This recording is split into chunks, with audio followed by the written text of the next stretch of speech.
good day. I'm Iluma Bea Clarice from BSITN is for IT Professional Elective 3 under Group 2 for Certification and Accreditation.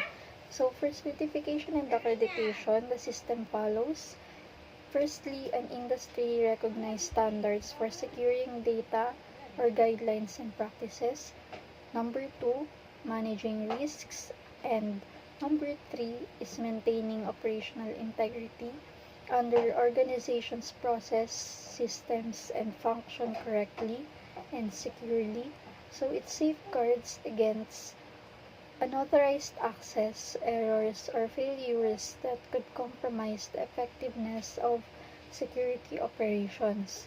So both certification or an individual skills and accreditation and organization standards help ensures that the establishment and professionals meet the right levels of quality and security, or the skills meet or exceed expected performance criteria um, in providing reliability, especially when handling sensitive information or financial details. So, in short, certification checks the people or products, while accreditation checks the whole organization or process, ensuring that everything meets the necessary standards.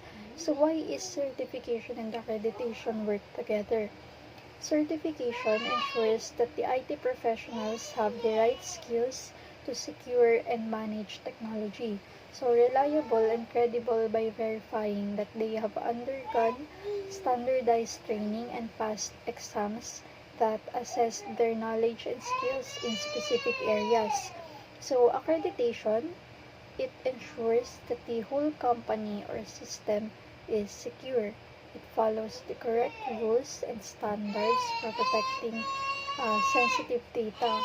So, for the importance of both the accreditation and certification, firstly, the validation. The certification first demonstrates that an organization has implemented the necessary cybersecurity measures and practices that is defined by the NIST.